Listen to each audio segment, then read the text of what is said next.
F'investigazzjoni dwar it-tmexxija tal-ħabs bejn Lulju tal-2018 u Diċembru tal-2021, l-Ombudsman Anthony Mifsud ikkonkluda li kien hemm diversi nuqqasijiet fit-tmexxija tal-Kolonel Alex Mdalli. Kien fl-2020 meta fl-isfond ta' diversi rapporti fil-mezzi tax-xandir u talba mill-Moviment Graffiti, l-Ombudsman beda investigazzjoni min jeddu.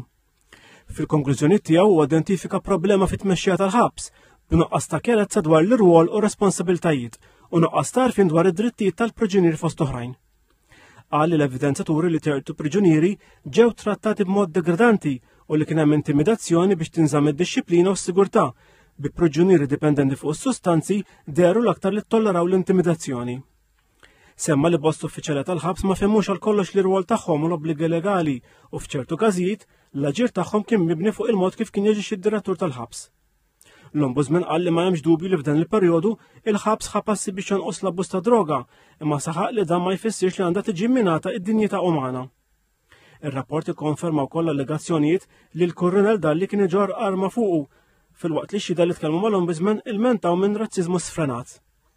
Ikkonkluda li r-rapport li ressaq il-Moviment Graffiti kien korrett waqt li rrefera wkoll għas-suwiċidju. F'dan il-kontest qal li priġunieri vulnerabbli intlaqtu b'mod negattiv mit-trattament taħrax li potenzjalment wassal għall-istess suwiċidju.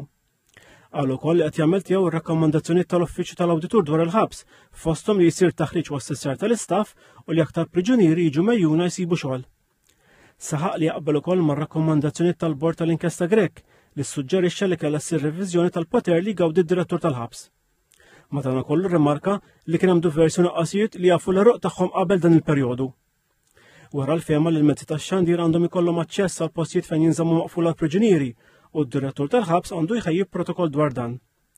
Issuġġerixxa wkoll li jsir evalwazzjoni psikoloġika tal-istaff tal-ħabs, speċjalment id-direttur, u qal li dan huma kritiċi f'ambjent kumpless u stressanti bħal ħabs.